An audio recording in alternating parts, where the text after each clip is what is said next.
小伙伴们，如果你家里有美元纸币，赶紧掏出来看一看，看到最上面印的美联储标志了吗？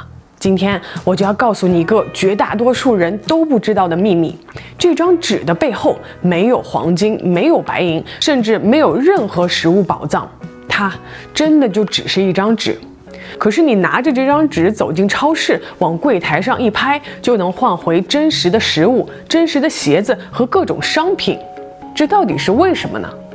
很多人会说，因为政府给他背书啊。没错，这是一部分原因，但真正的原因没人愿意公开，因为它和一种黑乎乎、黏黏的，还散发着刺鼻气味的东西有关——石油。在1974年，有一份极其隐秘的协议，把石油变成了你钱包里每一张美元背后的隐形力量。而现在，这个维持了半个世纪的协议开始出现裂痕了。当这个协议彻底破裂时，你的钱会发生什么变化？请看到最后，因为这直接关系到我们每个人的生活和生存。开始之前，我非常感谢大家的支持，我的频道订阅数刚刚超过1000。如果你还没有订阅，请助我一臂之力，您的支持对我至关重要。要弄明白明天会发生什么，我们得先回到过去。时间拨回到1944年，当时二战还在打，炸弹还在天上飞，但是同盟国的大佬们已经聚集在美国新罕布什尔州一个名叫布雷顿森林的小镇上，商量战后重建的问题了。因为战争摧毁了城市和工厂，更摧毁了货币系统，世界需要一套全新的玩法。他们定下了一个规矩：美元将成为世界的老大，其他国家的钱都和美元挂钩，而美元直接和黄金挂钩。具体来说，35美元就能兑换1盎司真正的黄金。只要你有35美元，美国政府就承诺随时给你换一块金子。这听起来太有安全感了吧？钱的背后是实实在在、亮闪闪的黄金。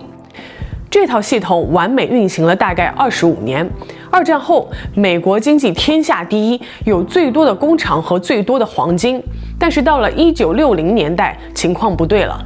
美国开始疯狂花钱，打越南战争烧了无数的钱，买武器、造飞机、扔炸弹，国内各种福利项目也花钱如流水，钱就像消防栓里的水一样，直接往外喷。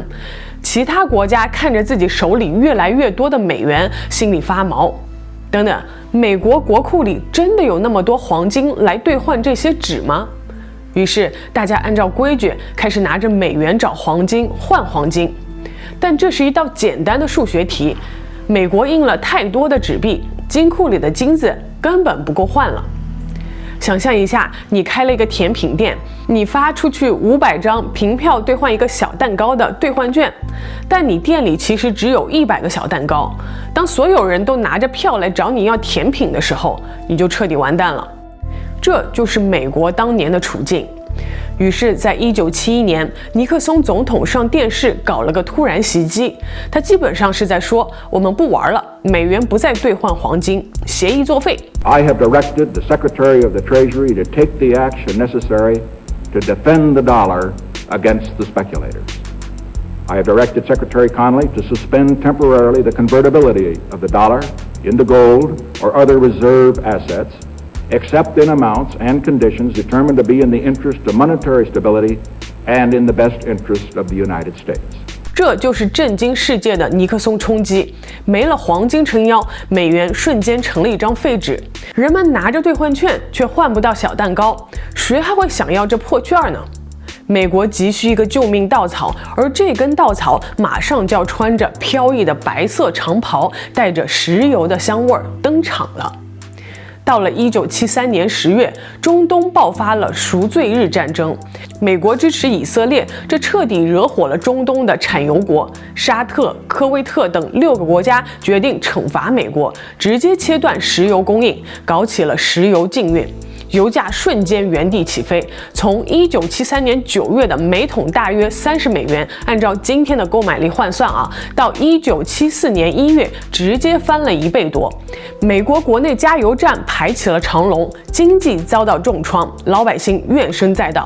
但就是在这个时候，美国时任国务卿基辛格这位顶级外交官在危急中看到了一个绝佳的机会，他直接飞到沙特阿拉伯，坐在了费萨尔国王和法赫德亲王面前，给出了一个他们无法拒绝的条件。1974年6月8日，两国在白宫对面的布莱尔大厦签署了一份协议。这份协议只有区6页纸，比很多中学生的家庭作业还要短。但这6页纸彻底改变了世界。协议的内容极其简单：第一，沙特同意以后卖石油只收美元，不收欧元，不收日元，只要美元；第二，沙特赚到的那些花不完的美元必须拿回来买美国国债，存进美国银行，全部投回美国经济里。作为交换，美国承诺有强大的军队保护沙特，成为沙特的超级私人保镖。这简直绝了！其他产油国一看沙特这么干了，也纷纷效仿。到了1975年，全球的石油交易全部变成了只用美元结算，一夜之间，全世界又重新疯狂的需要美元了。不是因为黄金，而是因为没有美元，你就买不到石油，你的国家就会停摆。乔治城大学的一位教授在1973年给这套系统起了一个响亮的名字——石油美元 （Petrodollar）。辛基格和尼克松用石油本位完全替代了黄金本位，美元再次加冕为王。小伙伴们注意听，这才是最核心的部分，这关系到你爸妈的房贷和你爷爷奶奶的退休金。石油美元系统其实是一个一直在旋转的魔法循环，只要这个圈在转，美国就能一直赢。我们来拆解一下。第一步，海湾国家从地下抽出成千上万桶石油。第二步，他们把油卖给日本、德国、中国等所有需要石油的国家。第三步，因为石油美元协议，所有国家都必须用美元付钱。那么日本、中国怎么搞到美元呢？他们只能拼命把商品卖给美国，这就创造了全球对美元的巨大需求。第四步，沙特拿到了堆积如山的美元，他们不把钱藏在床底下，而是全部买美国国债，买美国股票，这就叫美元回流。当沙特大把大把的买美国国债时，其实就是在给美国政府借钱，借钱的人越多，利息就越低，政府借钱便宜了，银行给你的房贷利率也就低了，买车的贷款也便宜了，整个美国经济就像抹了黄油一样顺滑。这套系统有多爽？经济学家算过一笔账，因为美元是世界储备货币，这个超级特权每年能给美国白嫖2250亿到2700亿美元的隐形红利。如果没有这套系统，美国人民的房贷利率至少要比现在高出0.6%。仅仅是沙特、阿联酋等海湾国家的主权财富基金就管理着超过2万亿美元，其中一大块都死死地撑着美国的投资市场。这个系统极其美丽，只要它继续转下去。但如果它停了呢？现在机器开始出故障了。曾经在1970年代，全球国家的储蓄罐以外汇储备里有85%装的都是美元，但到了2001年降到了72%，到了去年2025年直接滑落到了57%左右，从85%跌到57%，这是一个巨大的滑坡，而且还在加速。为什么会这样？有几个大动作彻底改变了游戏规则。首先是中国出招了。2018年，中国这个全球最大的石油进口国站出来了。嘿，你想买卖石油，你可以用人民币结账，不需要美元了。中国还建立了一条名为 CIPS 的资金高速公路。到了2025年1月，这个体系已经连接了185个国家的4800家银行，意味着巨额资金可以完全绕开美元系统自由流转。第二件事是2022年的俄乌冲突，美国对俄罗斯实施了极限制裁，冻结了俄罗斯的钱，把他们踢出了全球支付系统 SWIFT。SWIFT 是什么呢？是全球金融机构之间的高级短信系统，它的全称是环球银行金融电信协会 Society for Worldwide Interbank Financial Telecommunication。想象一下，如果你要从加拿大的银行给中国的朋友汇款两家银行互不相识 ，SWIFT 的作用就是提供一套统一的语言和安全的通道，让银行 A 告诉银行 B， 我已经扣除了客户的钱，请你把对应金额发给收款人。如果一个国家被切断了 SWIFT 连接，该国银行就无法与国际金融系统进行高效沟通，跨境贸易会几乎停滞。美国用这一招对俄罗斯很奏效，但这一下把其他国家吓坏了。他们心想，等等，如果今天美国能冻结俄罗斯的钱，那如果明天我惹美国不高兴了，我的钱是不是也会一夜之间灰飞烟灭？这种恐惧让各国开始疯狂寻找备胎。到了2024年，中俄之间90%以上的贸易都在用卢布和人民币结算，1分钱美元都没用。印度开始用卢比买油，巴勒斯坦、伊拉克、阿联酋都在尝试用本地货币交易。第三件事，也就是最狠的一件事，一个叫 mBridge 多边银行数字货币桥的数字支付系统横空出世了。这是由中国、阿联酋、泰国和香港的央行共同打造的，它能让各国完成不使用美元或 SWIFT 就能结算。最新数据显示 mBridge 已经结算了超过550亿美元的交易，没有用到哪怕1张美元纸币。最遗憾的是，那个在1974年和美国签下石油美元协议的缔造者沙特阿拉伯，竟然在2024年也加入了这个绕开美元的体系。连美国的铁杆盟友法国都在2024年初用人民币和中国完成了一笔天然气交易。2024年6月9日，1974年那个美沙协议的官方委员会到期了，而且两国并没有续签。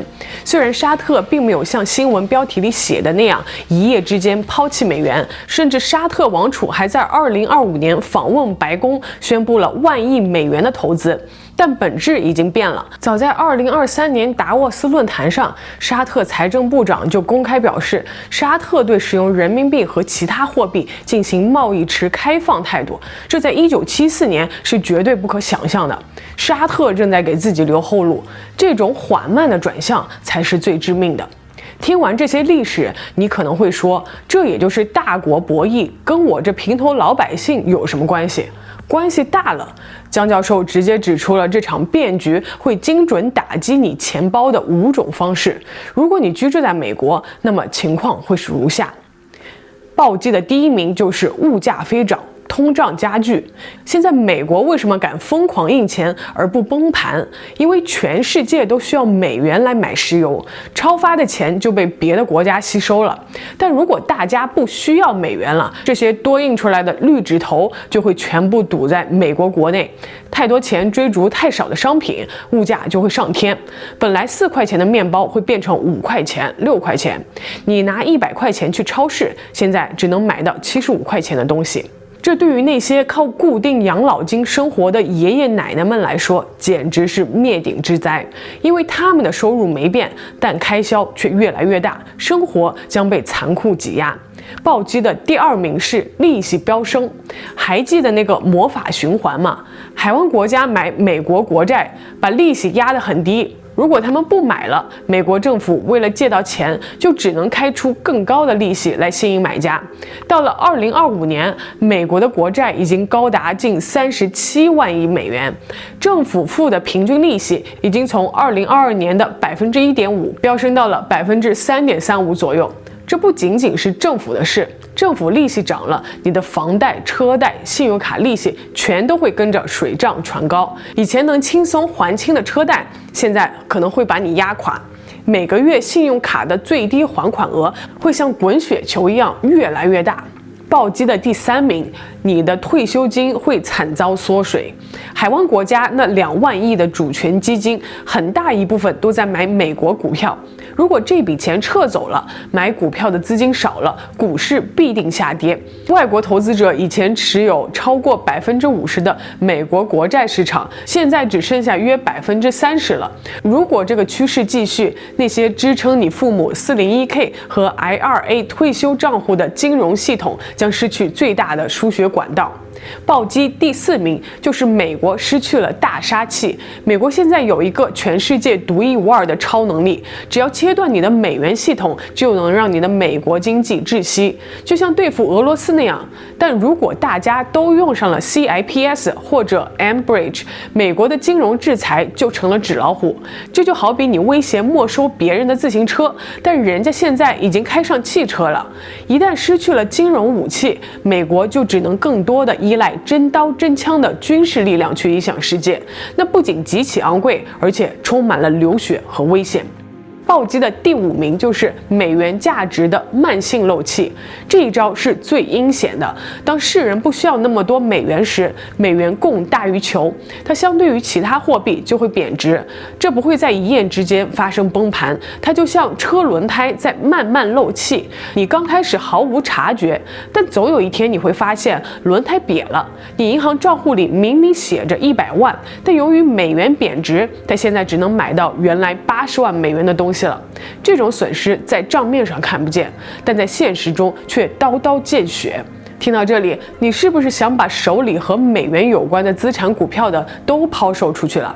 等一下，我们要客观一点啊，有很多绝顶聪明的人指出，美元其实没那么容易死。首先呢，看看竞争对手，人民币现在在全球储备里的比例还不到5%，而美元是57%，这简直就是自行车和法拉利的差距，根本不在一个量级。印度的外交部长也明确表示，印度从来没有想过要去美元化，也没打算搞死美元。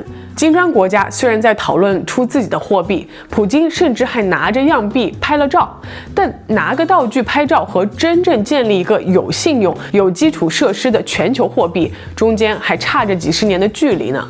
其实，美元的霸权不仅仅是靠石油，更是靠美国拥有全球最大、最深的金融市场，以及保护投资者的法律体系和几十年来积累的信任，这是目前任何国家都无法替代的。摩根大通的首席经济学家在2025年也说，美国依然享有嚣张的特权，外国人还是抢着买美国国债。最有趣的是，美国现在其实也没那么需要石油美元了。当年需要它是因为美国自己要大量进口石油，但自从2012年搞出了水力压裂技术，美国自己早就成了能源进出口国，产的能源比用的还多。当初搞石油美元的核心原因已经变了，但美元还是没崩，这说明美元的底子依然很厚。所以真相就在这2种观点之间，美元明天不会死，但它确实正在被迫和其他货币共享舞台，这是一场缓慢的腐蚀，而不是瞬间的原地爆炸。既然规则正在悄悄改变，普通人该怎么办？江教授虽然强调这不是金融建议，但他给出了3个绝对值得你深思的灵魂拷问。第一，就是你的鸡蛋是不是都在一个篮子里？如果你所有的退休金、存款全都是美国股票和债券，那你对美元变弱没有任何防御能力。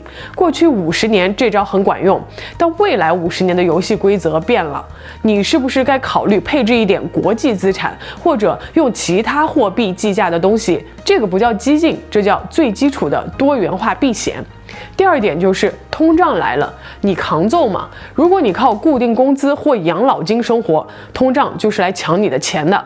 有没有考虑过抗通胀的资产，比如房地产，比如像黄金和石油这样的大宗商品，或者和通胀挂钩的债券？你可以看看全世界最聪明的钱，各国央行在干嘛？他们已经连续3年每年疯狂买入超过1000吨的黄金。黄金在全球储备中的比例从2017年的13%狂飙到了2025年年底的约30%。跟着这帮最聪明的人走，总不会错。第三，你身上有浮动利率的债吗？如果你的房贷是浮动利率的，一旦利息飙升，你的月供会压死你。赶紧去看看能不能锁定固定利率，或者在利率暴涨前把这些利率汇变的信用卡账单赶紧还清。最后，江教授想告诉大家的是，1974年基辛格签下那6页纸的时候，绝大多数美国人根本不知道发生了什么，但那几张纸却给美国带来了每年几千亿美元的红利，让老百姓享受了半个世纪的低息繁荣。而今天，当俄罗斯用卢布交易，沙特加入 Ambridge， 央行狂买黄金时，这也不是什么会在明天就摧毁我们的大爆炸。这就像温水煮青蛙，它是一个缓慢、慢慢加速的过程。面对大变局，最大的错误就是恐惧和尖叫。正确的做法是搞懂游戏规则，看清裂缝在哪里，并在现实基础上做出冷静、聪明的决定。那些能在棋子移动前就看懂棋盘的人，才是笑到最后的人。使用美元并没有死，但它也不再是天下无敌了。而你家庭的财富正处于这大风暴的最中心。现在你明白了这一切背后的真相，请一定要把这个视频分享给你的家人、你的朋友，因为学校里不教这些，新闻里也不深挖，但它实实在在地影响着每个人的钱包。保持关注，看透这世界的底层逻辑。我是 Jenny， 我们下期再见。